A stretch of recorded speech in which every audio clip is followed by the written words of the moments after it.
Hey everyone, before we jump into the video, yes, I didn't stream on Tuesday. I'm not going to be streaming on Wednesday either over at Twitch.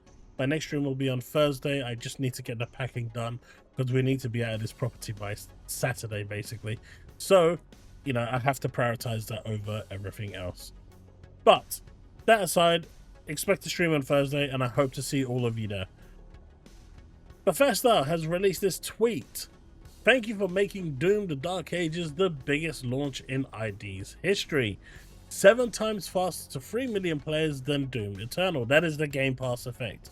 Now, it is 3 million players and not 3 million sales, but I don't really care about sales at the end of the day. If this metric is happy for Microsoft, then good for them. But as far as I'm concerned, Doom has done pretty well. I've seen pretty good responses and reviews for the game as well. A lot of people are happy with it. The anti-woke are basically completely against it because apparently you have a girl boss in there. Whatever, you know, when I play it eventually, I'll actually sit down and check it out. But right now, there's just too many games I'm playing through at the moment.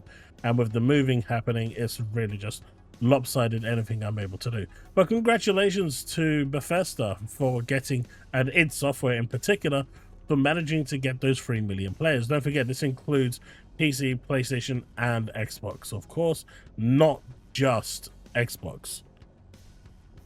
But anyway, Avowed director leaves Obsidian for Netflix games. Now, some of the people are going to say that this was a pretty big blow. Honestly, it's I think it's Corey Patel. I'd never heard of her before, so you know, good luck to her. Maybe some people have heard of her. You know, at the end of the day, Avowed came out, it kind of came and went and didn't really light any fires. It's a shame because it's actually a really good game. It got bogged down again by the whole anti-woke community and a lot of people kind of boycotted it. But underneath all of that, there's a solid game there that does deserve being played. I'm still currently playing through it. It is one of the games on my, current playlist, but the game did what it needed to do and I'm enjoying it personally, so whatever. But you know what, good luck to her. There's plenty more people that can take on her role. So this one is actually ridiculous, right? Nintendo is reportedly partnering with Samsung to make Switch 2 OLED console and processors. Now they're talking about the OLED for the Switch 2 before the official console is launched. Of course, that's not what's actually happening here. See, there's a lot of, it's very sneaky. Now, this would basically indicate what this dude here is saying, right, Jermaine? Switch 2 isn't out and already OLED rumors. Can we at least have PlayStation 7 rumors?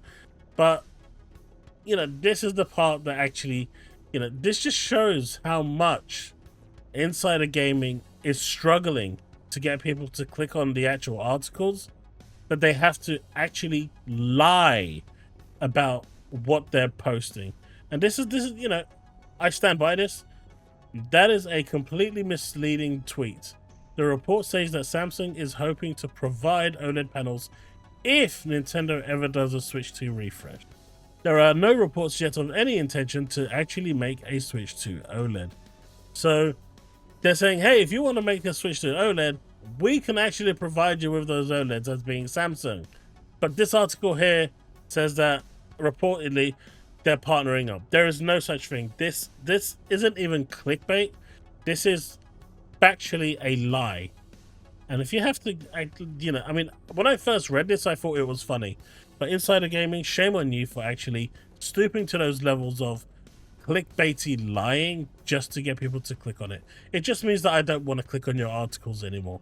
And I just won't in general, because if you're going to post one thing as a title and then have something completely different in the article itself, that's bad faith. And you can shove your articles where the sun don't shine. Alright, Stella Blade.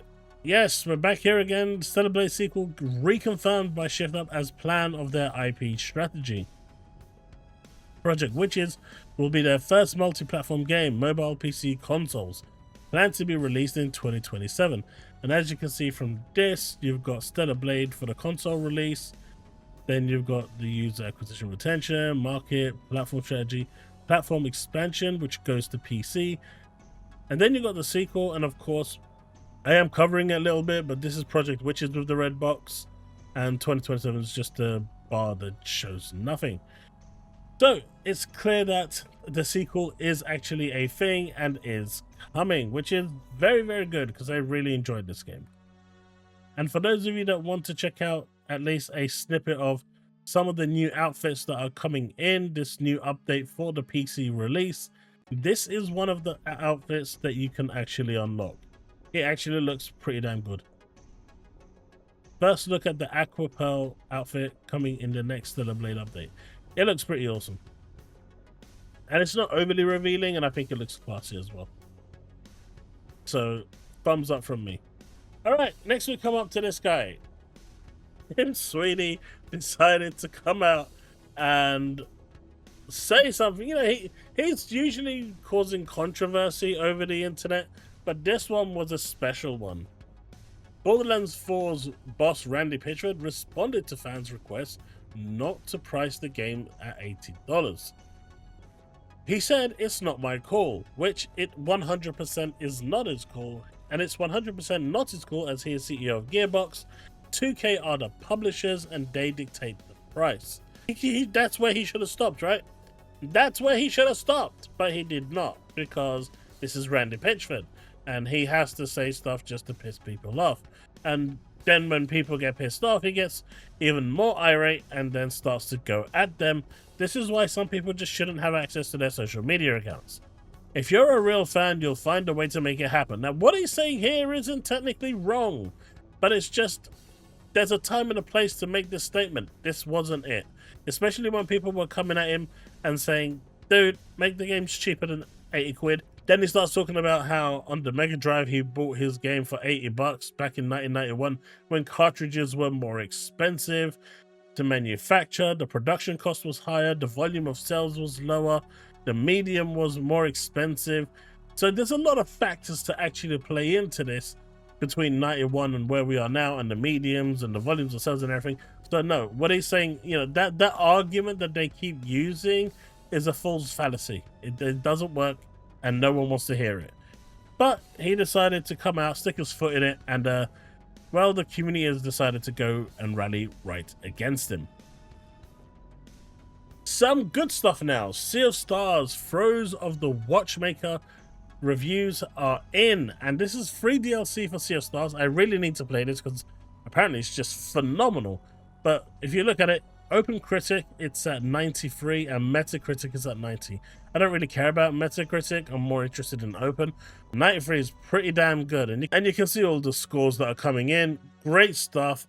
You know, Sea of Stars was rated really highly, the original, and the DLC seems to be just as good. So, or even better to be, you know, and you know, more 90s are landing in 2025.